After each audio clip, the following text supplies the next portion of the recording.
I thought would be met with fury on the left, but they're sort of giving up. I really thought that we were going to have to sort of fight it through. There's been no fight. There's been no fight.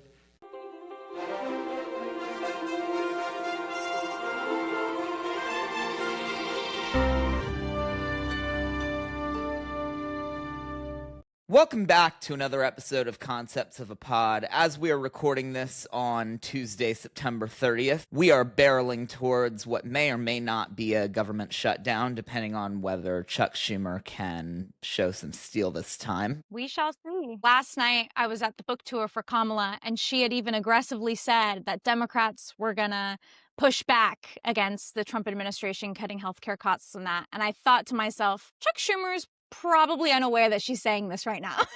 Yeah, no way he's watching her book tour, but I will say at least we picked a good issue to fight on with healthcare, because I would love to see Republicans shut down the government and try to argue that we're doing this about woke stuff, when in reality, we're just trying to make sure people have healthcare. The excuse that Republicans have been using, at least online, is that Democrats want to give illegal criminal aliens healthcare.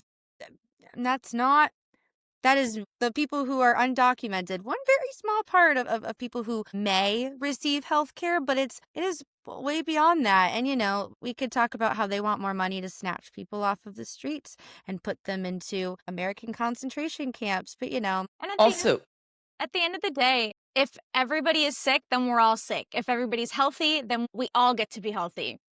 Yeah, I was just going to say also with the healthcare for illegals thing, it's not like illegal immigrants all of a sudden get health insurance. It's not like they're showing up to sign up for that. That'd be a really good way for ICE to find them, by the way. Not that. And you know who pays into Medicaid and Medicare or doesn't benefit from any of it? Undocumented people. They still pay taxes and they don't get any of the benefits of any of it. So yes. I don't know. This is just Republicans making up a whole bunch of bullshit to try and stop anything that Democrats want to do. Yeah, because any illegal immigrant that is getting health care right now, it's only happening because they're showing up in an emergency room, and emergency rooms have to treat everyone regardless of ability to pay. And when somebody can't pay, someone has to pay for it. And the government is helping fund our public health system, which, we can talk about health insurance companies taking millions out of it, and maybe we should start there instead of the poor people who just need help. But there's a lot that we could talk about in terms of healthcare, but that is an entirely different subject that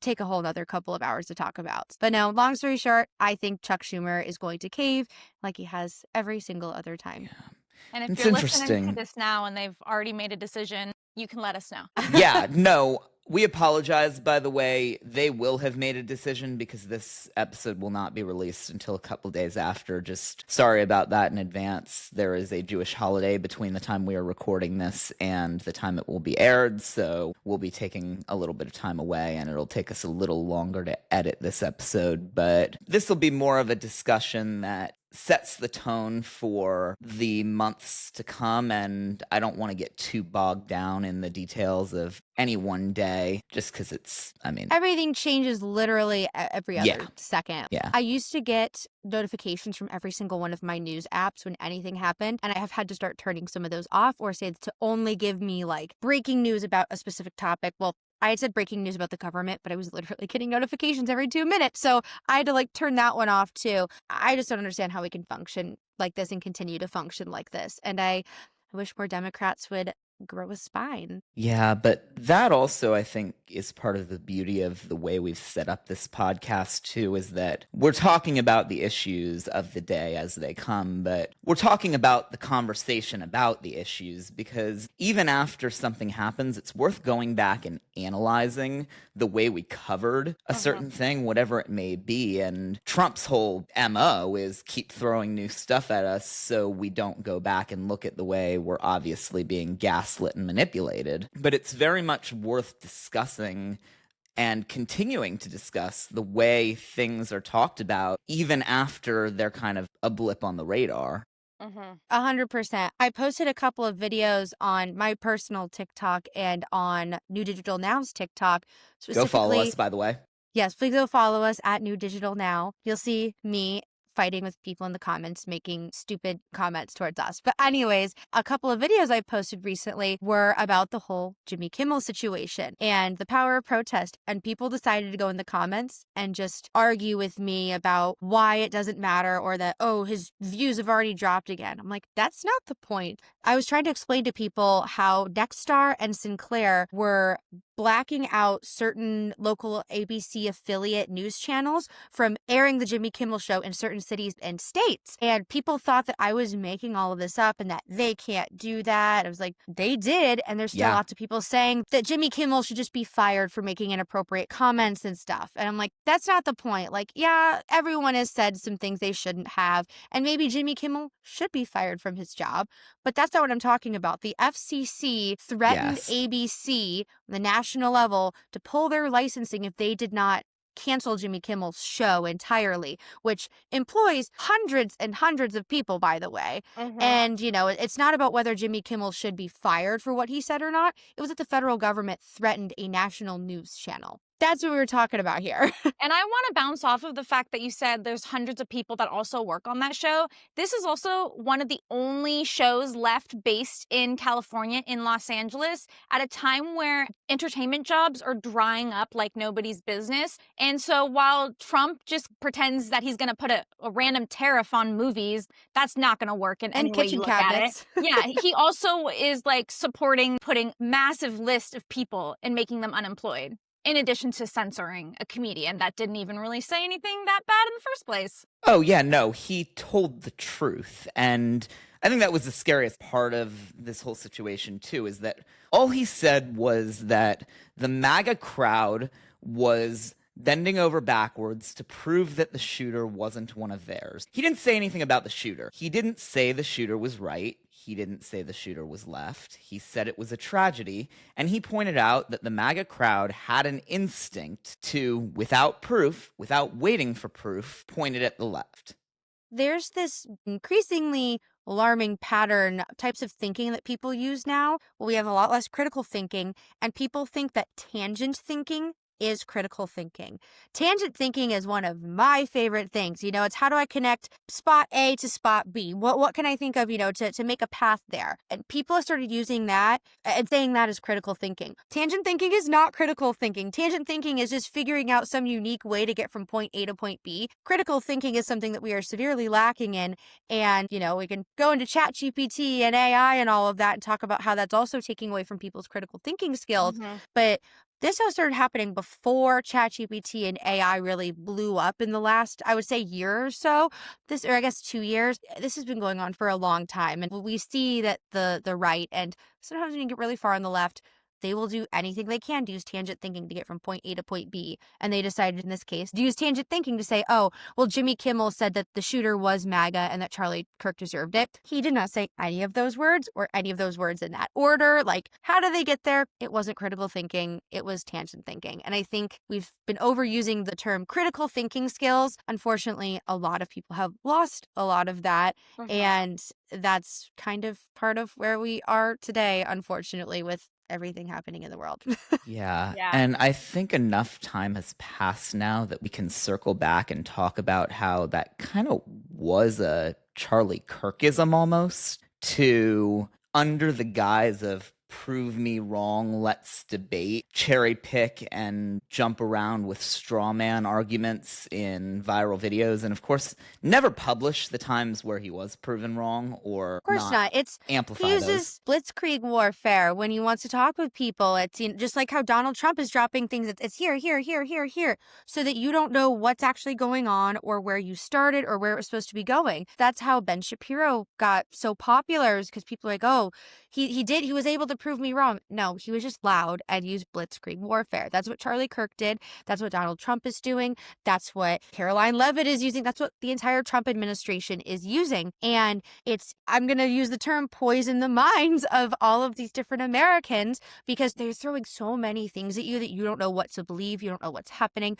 You don't know what has already happened. And it's something that I think also impacts all three of us more than we may want to believe. And it also impacts probably all the people watching doing this and who support us. And we see that through lots of comments, of people saying that they're so overwhelmed and so burnt out by what's going on because it's so much happening all at once. Oh, yeah, but at the same time, I also want to talk about Kimmel's return and the power in collective action that enabled all of us to come together and ultimately push Disney to a place where they had to back down. Because let's be clear, Disney didn't want to cave to Trump. They also didn't want to keep Kimmel on the air. They didn't want this whole thing at all, because all they care about is profits. And when they saw their affiliates getting mad, and I hate to say Kimmel was kind of a loss leader for them, like late night TV does not make money for these big media conglomerates. It is a very small part that they use to promote their other stuff. It's why you see every actor promoting their movie on the late night talk show. But that being said, once people got upset that the FCC was doing what it was doing, crucially, and it was a very organic, all on Twitter, like resist lib moment that was kind of awesome. We love our resist lib moments.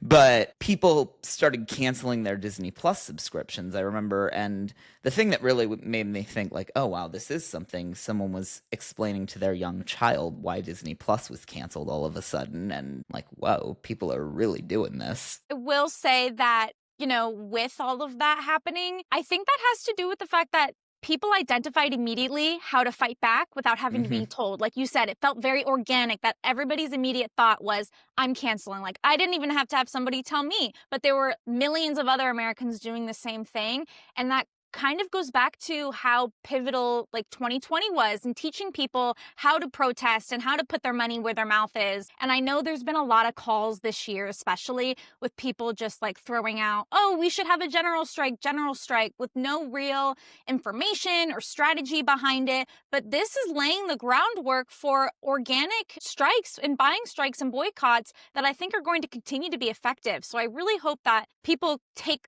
a lot from this moment, because I don't think this is a way everybody would have reacted in like 2017. People were on top of it and full of that knowledge of how to take that action. And that has a lot to do with the grassroots organizing of the past 5 years. Yeah, 100%. 2020 really changed the dynamics of so many different aspects of our lives in ways I think we're really only beginning to understand. I mean, the fact that we started this organization, are running this podcast, and have gathered so much information from all of you, our supporters, and can kind of have that relationship with you guys, really all came out of what we learned from having to adapt our organizing, our campaigning very quickly in 2020. And I think, unfortunately, a lot of Democrats, Republicans, companies, all of the above, everyone, in an attempt to get back to normalcy, didn't take the lessons of what we learned from that sudden shift, both the good and the bad about our lives. And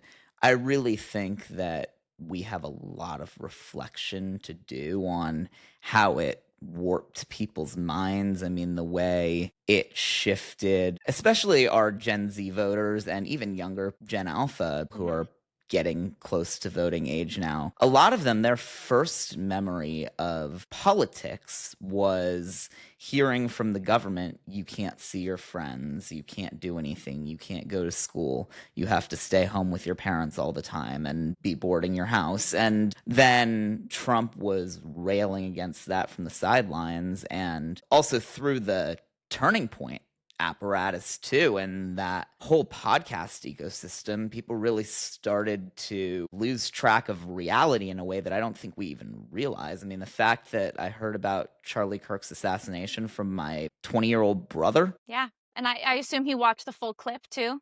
Yeah, and told me about it, described it in graphic detail. Yeah, they think, a lot of younger folks, that's just normal for them, and that's horrific. That's horrific. At least back in the day in like 2013, you had to go looking for like the graphic videos. They didn't just pop up on Twitter. Yeah. So I people work in the content moderation space for multiple very large companies. And the only things that they go through are ones that were flagged by like the AI system that's in there. And a lot of times videos like what happened with Charlie Kirk, the AI can't catch what was happening, it just goes through and it goes out. I think people forget you have to retrain AIs all the time. It's not just something you can leave. I think I mentioned in a previous episode, United Airlines used AI for a while to give people refunds, and they realized that people got upset when United didn't give them a refund. So then the AI bot started giving every single person a big refund plus a credit. And That's incredible. United, to their credit, they didn't know did that. give everyone what the AI bot said they were supposed to, but they didn't teach the AI bot, well, over and over again, well, this is what you have to do if if it Wow. gets to this point. People forget that AI, you have to teach it. And even with some of these really large companies like Reddit and YouTube and Meta, they don't always have people go through and reteach their AIs what to do. And they don't have just one AI system. We know they probably have multiple. But a long story short, to bring back my little tangent here, these things slip through the cracks because it has become normalized to see those things, and it should not be normalized to see those things, but the AI see, oh, well, there's a shooting yesterday and there's one today. Oh, there's actually a second one today. We can post this. Put that aside, though, because Twitter doesn't even have the filter anymore, and that's where that video was spreading. It was on Twitter.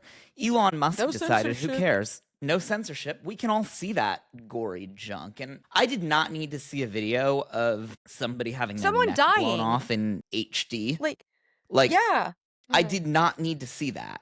And I saw it multiple times. And that being said, though, we also are just getting numb to the horrific things that are happening all over our country. I mean, actually, I don't even know how to say this. Last night, I found out that someone I knew indirectly was killed in that shooting in North Carolina. And I'm thinking to myself, it's like, can't believe that hit so close, but also with how many times I'm hearing about it on the news, it's like, I can't believe it took this long. Yeah. Was my first reaction. It's insane how we have a new ecosystem for all of this, and that's not supposed to be how ecosystems work. Nothing can be done about this, no. says only nation where this regularly happens, is the Onion article that comes out every time there's a mass shooting, and it's not even a joke anymore. Mm-hmm. And I think also, we're all vaguely in the same age range, but back when we were in school, it was starting to pick up a little bit. I think I was a freshman in high school when Sandy Hook happened. So there were school shootings, but it is just very jarring to see how much of an uptick it's gone since then during the 2020s. I saw a bar graph and it's just shocking because I personally thought it was just horrific when I was still in school, and the kids in school now, it's even more horrific, if you can even imagine that. And that's what scares me because it's just going to keep getting worse until something is done. Yeah. I never did an active shooter drill. I did. So Sandy Hook happened in 2012, right? Mm-hmm. I think, yeah. I think so. I think it was 2012. So I was 12, so I would have been in like 6th or 7th grade, I think. And then Parkland happened when I was 18. So when I was a senior in high school, and throughout middle school and high school, we would have to do active shooter drills. We started to have metal detectors put into school. We weren't required to have bulletproof backpacks yet and things like that, but there were instructions on like the wall of, if there's a fire, if there's a tornado, because I went to school in the Midwest. And then it was, if there's an active shooter in the building. I was like the beginning of when that started to happen. And I talked about this on one of the last couple episodes, but I got my start by creating a group called SAS, Students Against School Shootings, that eventually turned into March for Our Lives, the national chapter, because we started it right after the Parkland shooting happened. But I was like, if this could be me, it was very scary. And then we get into 2020 with everything happening with COVID, and everything is just changing so much more quickly than it was in the past. I don't know. Like I said, I could just go on about this forever and ever, but it's a lot of memories, I guess. But yeah, it's giving me a headache to say I need a Tylenol, but I don't know if I can take that anymore. not allowed. Oh my God. God. My favorite jokes I've seen about that are like some of my friends who have been diagnosed with autism. They're like, well, now I have another thing I can blame my mom on. And I'm like, yeah, no. The one I saw that I didn't know if it was funny or messed up because it was just right on the line, and I kind of found it funny. It was a mom of an autistic kid who said, Tylenol didn't cause my autistic kid causes Tylenol. That's kind of funny. I know. That's funny. I know. It was like, I wanted to be offended so badly, but I just couldn't. The thing is that, like, the alt-right and the government, like, right-wing government has made fun of anyone with any sort of, I'm going to include this in mental health issues and, like, behavioral issues for so long. You have to laugh. you have to laugh at it. My favorite one I saw was, well, it was two versions. They were almost like inverse from one another. Was when they said that RFK was going to ban Tylenol in pregnant women. They were like, oh my God, they're going to take away Amtrak from us. And then the second one on the inverse was, actually, if Tylenol did cause autism, we would have high-speed rail. We would have high-speed rail by now. So pick and choose your battles here. But also, for some people who don't realize this, Tylenol, because not everyone knows, Tylenol is acetaminophen. Acetaminophen is the regular generic drug brand name. Acetaminophen and ibuprofen are the two most studied drugs in the world since from RFK, who thought it was funny to put a dead whale on top of his car. Like, who do we think we're going to believe here? Who are we going to believe here? I think we talked about this a little bit too in the last episode, but it's just nonstop craziness. Yeah, and for that, I'm a little terrified of what's going to happen if the government does shut down, looping back to that, because for all the talk of Schumer growing a spine and the fact that Democrats need to use the only leverage we have, there is the question of what happens once the government does shut down, and I think that's when was the last government shutdown, like the last actual shutdown that lasted for a while? I can't remember. Was there one under the Biden administration, or I know there was one under Trump 1. I know there was one under Trump. Let's look it up real quick. The last government shutdown was the longest in more than 4 decades. It was 35 days. It was December 22nd, 2018 right? to January 25th, 2019. Yeah, during Trump 1. Right, that was the one I remember. Yes. Yeah. And the difference is, though, we're not in Trump 1 anymore. And they also, let's not forget, just passed a $150 billion ICE budget outside of this regular spending bill. And it's up to the president of the United States to decide what's essential in a government shutdown. We have no idea what we are about to open ourselves up to. And not saying we shouldn't do it, because it's kind of a heads I win, tails you lose situation that we're kind of in, but it's like... Here's the other thing I'm thinking of, though, just to play devil's advocate is the wrong term, but it's the only one I can think of at the moment, is that Trump has also shut down so many government resources that people use. This is obviously going to affect people if the government does shut down, but like, what all exactly is going to be affected, because so many things have been shut down? I'm really, you know what I mean? It's like the devil's advocate was the wrong term, but it's more of a curiosity of what is actually going to be impacted, because I don't know what's functional. It'll be very interesting to see. And if there's more services that were available in Trump 1 versus now, which is going to be worse when there's less or more services that are available that the government has or hasn't shut down? I don't know. It's going to be bad either way, obviously, but it'll be bad in a completely different way. Yeah, I mean, my feeling is they're going to shut down the services and keep open the control. And do it that way. I will report back from Washington, D.C., where everything's about to shut down. So that's going to be real interesting on No King's Day when the National Park Service isn't. Yeah, and also super frustrating that I'm in Chicago and the ICE detention facility they have is not very far from me. That's probably still going to be running while the government is shut down. And if that's the case, I'll be out there protesting with all of my fellow candidates and electeds. Legally protesting, of course, yes. Legally protesting, using my First Amendment right for peaceful protest. And when I go out there, bring you guys along with me. And same for No King's Day. That'll be really interesting to see whether the government's shut down for that long or during that period. But I'll be out there again for No King's Day on Saturday, October 18th. And just like last time when I brought all of your guys' comments with me because I didn't know what to put on my poster. Actually, I still have it. It's right back there. I don't know if you can see it on the ground. I'm going to be doing that again. So if you're not able to go, let us know and I will bring all of you with me to the protest because we can't do this without you. And so I want to make sure you're all there with me. Yeah, you got 2.5 weeks to send your submissions into Shayna. Yes, and I really hope we see a lot of our elected Democrats get back into the trenches. I know we've seen some others, though, appear to be in wine caves in Napa doing fundraisers for the DSCC, trying to get Haley Stevens nominated in Michigan for some reason. I mean, I understand why they're so gung-ho by Haley Stevens, but I also don't understand why they're Wait, what's your It's just a stopgap for anybody else going. They want to be able to choose who's going and like who they feel they can mold and who they feel they can build into their own image. It's completely like a old establishment. We want to pick, this is part of the club, while there are other candidates. There it is. Because I was going to say, what the heck is wrong with Mallory McMorrow?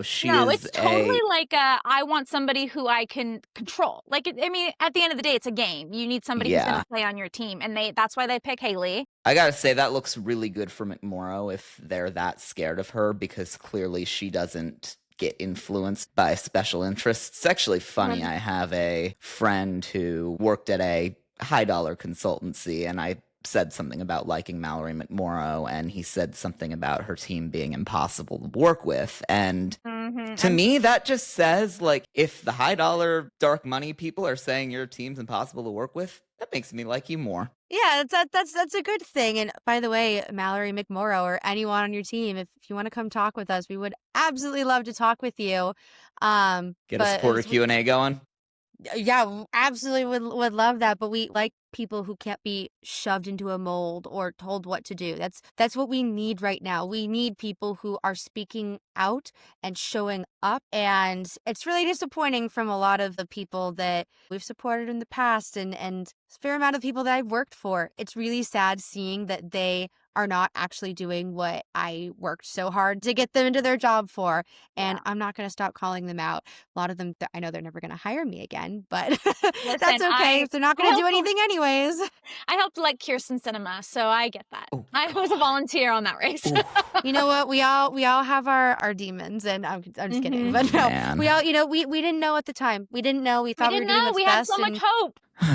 God, so sad. And it's just so much corruption in so many places. I mean, you've got Eric Adams dropping out of the New York mayoral race. I mean, who knows what he was offered. And then say what you will about Zohran Mamdani, whether or not you agree with him, whether or not you think he's too far. Like we said about Kamala Harris, Democratic nominee, vote blue no matter who, especially when the other option is a sexual predator. Yeah. I like Zohran. I think he's a great candidate. And we're talking about what makes a great candidate and someone who will make a great elected. I always like to go back to AOC. I love watching her old videos of her just going door to door by herself, talking to people.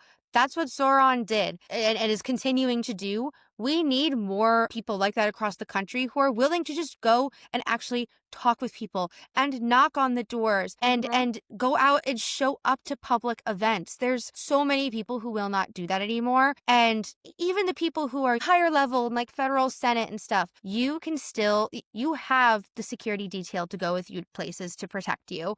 That is already paid for. Go out and do the things, and if you're too tired to go to one event per day every week, maybe you shouldn't be in that seat anymore. Yeah. I gotta say, and I want to address specifically all of the very well-meaning Democrats I know who are afraid of this candidacy because of what it will do to the national Democratic image in swing states and swing districts across the country. In my mind, I can't think of a better time to try it out than 2025 in New York, when we have a couple years to let him either succeed or fail. And if he fails, we learn, okay, maybe we can't go this far, and we recalculate. But also, New York City is not the United States of America, and the mayor of New York City is not a representative of the National Democratic Party. I think Great point that needs to be made again and again and again. Yeah, and as a state-level focused organization, we are going to drive that point home as many times as we can, because the best representative from New York City doesn't look like the best representative from Virginia or Maine or North Carolina. Say it louder for the people in the back. Yep. There is no such thing as a one-size-fits-all candidate, a one-size-fits-all campaign. Nothing is one-size-fits-all. That's why it's a hard game. Yeah, and anyone who says there is a one-size-fits-all has a bridge to sell you with a $50,000 a month retainer. Literally, yes. Yeah. Yep. Pretty much. Yep. I've said this before and I will say it again, a hill I will die on is that if you are a good representation of your district, I will fight to make sure that you win that seat. Yeah. The only perfect candidate is yourself, because no one's going to have the exact same ideals as you do and morals and ethics. But for different areas, I've worked across the entire country. I've worked in New York City in the 2021 municipals. I've been in Texas, Iowa, Illinois, both in city and rural. For all of those places completely different from one another. And even in New York City, from Brooklyn to Manhattan to Queens, all of them need different things, from neighborhood to neighborhood. In Chicago, from Lincoln Park to the South Side and like South Shore to Logan Square, you need completely different things in each of those areas. There's no one size fits all candidate. We need lots of people to run. And so if you've always wanted to run, you can reach out to us too. We'd love to try and help you. But more people should always run for office. If you're unsure if you should do it, what's the worst that could happen? Yeah. And I like that you said there's no perfect candidate, and we have gotten so caught up in purity politics. Oh, yeah. And we've talked about this before, but sometimes you just don't realize that you're getting caught in this black and white thinking of it's all or nothing. You have to find peace with living in the gray. It's always going to be 100%. a little bit gray. Maybe it's a little bit of a darker gray or a lighter gray, but not everything's going to be black and white. You need to find the gray, and then you need to make your decision based off of that nuance. And I think, again, with our literacy and our critical thinking skills going on a downturn nationally, that's a hard thing to continue to explain, and especially when everyone online isn't taking a moment to breathe and think about their thinking and whether it is too black and white. But you know what I'm saying. Lots of snaps today. It's just really interesting, and I think we need to find peace living in the gray. Yeah, and we also just have to accept not having all of the answers and not being 100% confident in everything we think, and admitting we don't know things. And that's something that's been lost. Yeah, especially and I think the reason it's been lost too is because even though it's not correct information, we have created more information in the last 10 years than humanity had in its entirety previously. We have all these tools to share all of it and more tools to research. Generate slop. It just sounds like a nightmare. I'm No, like, wow, we really live in the nightmare period. Right? No, it's insane. We've got, the entire Library of Congress from 50 years ago could fit on the thumb drive on my keychain. What a crazy thought. Right? Yeah. And we expect all of us to be able to parse through all of that information as it is being algorithmically fed to us in a way to hit us with dopamine until we crash out or spend more money. And we talked about AI being in advance of the last year or so. That's only generative AI. The real AI advance came when Facebook figured out the first social media algorithm, and TikTok's AI that's programming your brain. Like, that's the AI you should be scared of, not the slop generator that's just wasting all of our energy. Yeah, literally wasting all of our energy environmentally and mentally. But yeah, if you wonder why your electric bill's so high, AI data centers cut preferred rates with the electricity vendors, and they're about to build an AI data center. I don't remember for who. I think it's for Meta or Google. I don't remember which one. In Illinois, way in the middle of nowhere, and it's going to raise my electric bill by I don't even want to know how much. In Indiana, they were going to set up an AI data center, and Google rescinded their offer for the plot of land they were going to buy. So again, collective action and protesting works. So, but what on your list of issues, where does that rank? Just to put things in perspective, and it's going to be different for everyone. Right? And that's the problem, because we have so many issues that we care about that we get burned out. And we actually, we all have been trying to figure out, reading through all of your comments about what you care about most, trying to figure out how to prioritize all of these different issues, because it feels like we're having so much thrown at us that Democratic leadership can't figure out what to do other than go drink wine about it. But we got to figure out where you, the supporters, stand so that we can come up with our list of priorities and get that to our candidates and help unify a message. But what we found is that, like we've been feeling and figuring it out, a lot of supporters have just been burned out, have told us that, I mean, especially with all the donation requests, and I understand at a time when it feels like so little is being done, to be asked for money is almost insulting, but at the same time, for us, not the Democratic leaders, they don't need more money. They need to be told by the donors, go figure it out. But for grassroots organizations who are trying to move the needle, the way you force the DNC to change is stop giving to the DNC and start giving to the organizations whose messages truly speak to you. Because unfortunately, one supporter said when we asked what people do to cope with the burnout, someone said, and this kind of broke my heart, but I understand it. What I do is not very inspirational, but more desperational. When I'm feeling overloaded and threatened by tons of daily donation requests, I simply delete every text and go to bed. Honestly, me too. Yeah. It's sad though that, like, how do I want to phrase this? There's so many outlets that people could use to cope with the burnout, to relax, but all of these political things in the state of the world has creeped into all of those outlets. So you're just gonna get more burnt out. Yeah. Oh, I'm let me go relax and see what my friend said on Facebook. Oh, I just found out my best friend from elementary school is actually MAGA. Okay, well, how about I'll go open TikTok? Oh, it's all about how TikTok is now going to be owned by Oracle. Okay, well, let me move to a game, and oh, well, now there's an ad popping up about a political candidate in this game, which happens now, by the way. Some political candidates are putting ads in games on your phone. Also, the join ICE ads on every football game. I was out at a bar with my friends before a baseball game, and there was football on, and all of a sudden on the bar loudspeakers, it started playing that, like, law enforcement, you have your duty, but your local government isn't letting you enforce the law. Join ICE so you can do your duty, whatever bullshit Just ad. also... And 6 National Guard guys walked by as that was playing at a loudspeaker as we're sipping our beer. Like, are we in 1984?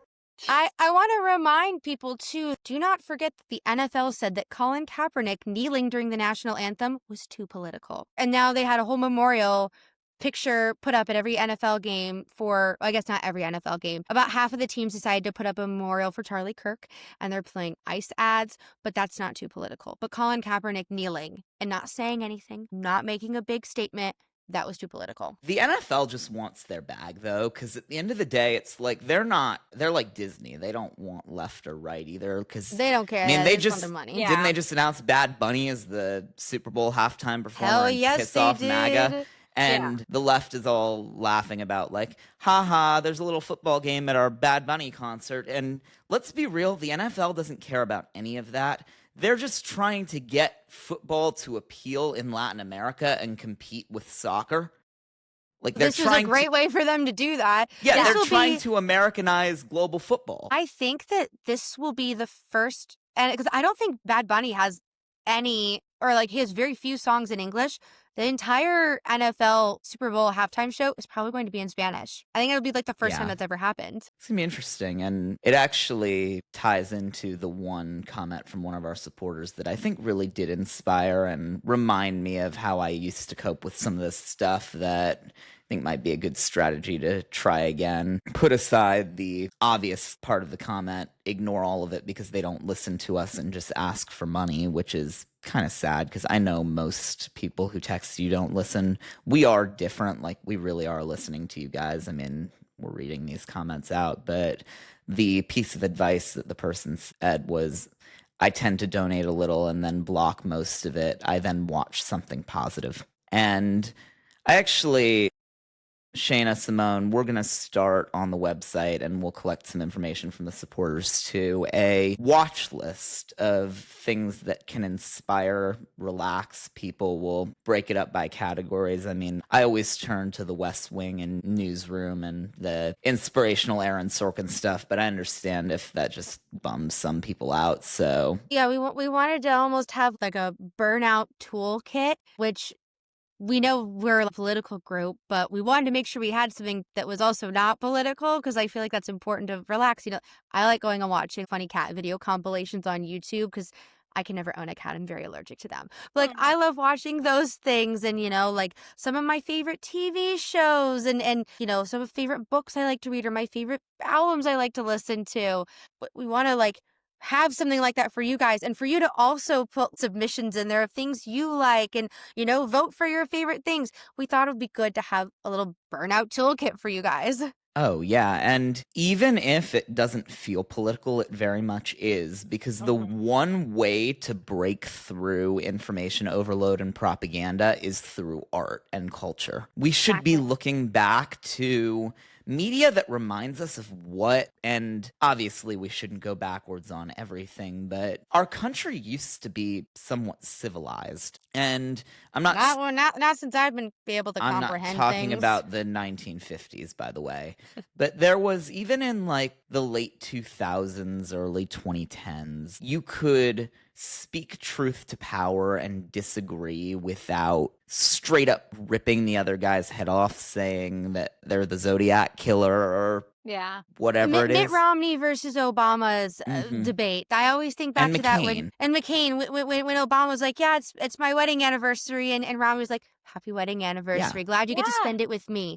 There was common ground between them, and just kindness. We don't have any of that anymore. Or I think that clip, and I will play this for the audience, when George W. Bush got to introduce Nancy Pelosi for the first time as Speaker of the House when he was giving the State of the Union, and said, "And tonight I have the high privilege and distinct honor of my own as the first president to begin the State of the Union message with these words: Madam Speaker."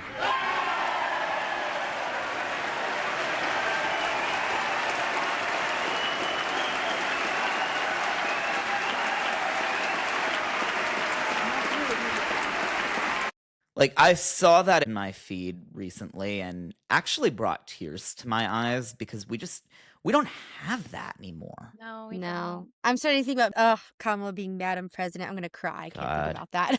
We will do a follow-up episode on Kamala's book. We are all currently reading it, and We're working on it. Yep. We'll share our 107 reactions. So we'll talk about this in the next episode, but you went to her book tour last night. So So we'll talk all about it next episode. Yeah, more to come there. But before we go, I wanted to touch on one more supporter comment I saw that actually really alarmed me. And heading into our work planning No King's Day is something really important to address. Someone said, donations via ActBlue will skyrocket as soon as donors can make their donations anonymously. Figure out a way to make this work. With all the poking around Republicans have done, many folks are afraid of being added to the White House enemies list. Then what? that's a completely fair fear. Yeah. That's a very fair fear, just for logistical purposes. So people, I guess, know how it kind of works. We can't do it anonymously. No. That goes against the law. Yeah. Legally, we have to, when you report donations, you have to, that's why they make you fill out what your occupation is and things like that. Because to donate to political campaigns, you do have to be a citizen of the United States.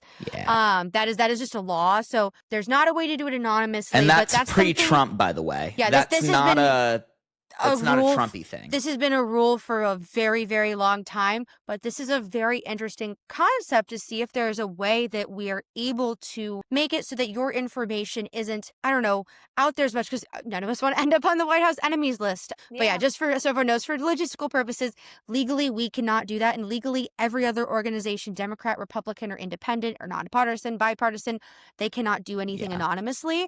But that's a really, really interesting thought, and some really scary thought, especially with everything going on with Trump versus ActBlue. So very understandable, and something that we also are thinking about. So thank you to whoever said that to us. Yes, and that being said, we work with our legal team constantly to make sure everything we are doing is lawful and within our First Amendment rights. And we do that because we are here to defend your First Amendment right by amplifying your voice. And we will defend your rights. If they come after you, they're coming after us too, and we'll be right there with you, and we will fight back, and we will win.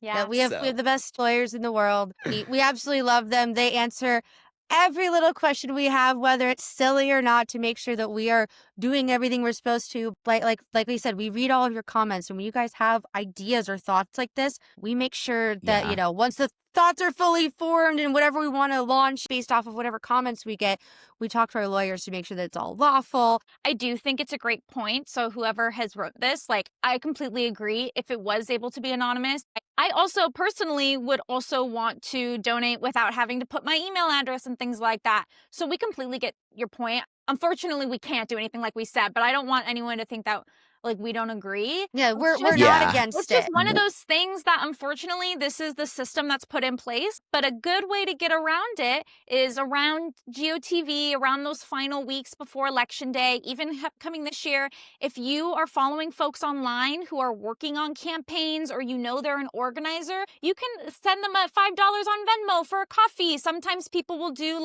support the staff for this candidate after they won an election. That's a really great way to keep your name off of mailing lists and also help support a lot of folks just like us, even folks younger than us and more diverse than us, who are doing this work and still trying to get by. So you can consider that too.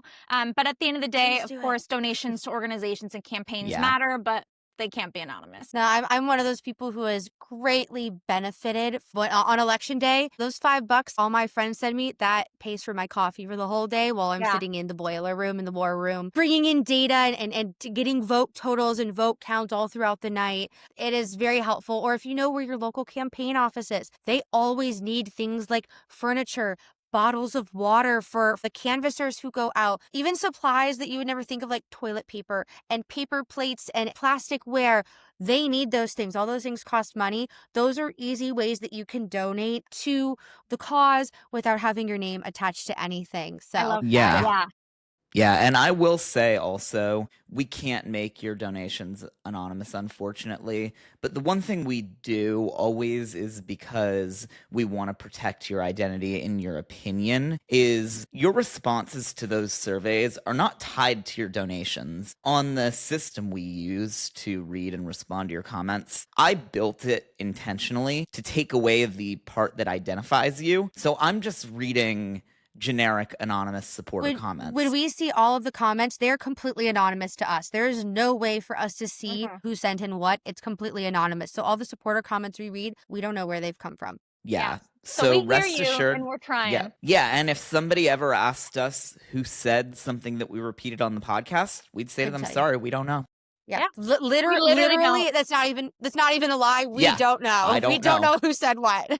I do not know. And that is the way we keep it for a reason. And we do all of this so that we give you a place to lawfully but forcefully fight back, because we know everyone's looking for that. And we have No King's Day coming up on October 18th. We are fortunate enough to again join with the National Organizing Coalition to put all of this together. We have included on every page in our website a link at the bottom to find your local No King's Day protest. So click there to find it. And we need all of your help, your comments, your support, and if able, your donations to keep this running so we can spread the word to as many people as possible, because right after No King's Day, we have state level elections in New Jersey and Virginia coming up. And before you know it, we are into the midterms. So God, it's too soon. Don't mention that yet. It's too soon. and that's why we always end up flat-footed, though, because donors, candidates, even staffers think, oh, it's too soon. And then by the time the midterms rolls around, is it it's too there. soon anymore? Yep. It's there. Yeah, who knows? But yeah, thank you for everyone's support, no matter how you give us your support. We can't do this without you. Yeah, Yeah, thank thanks, you so everyone. much. We'll see you next time.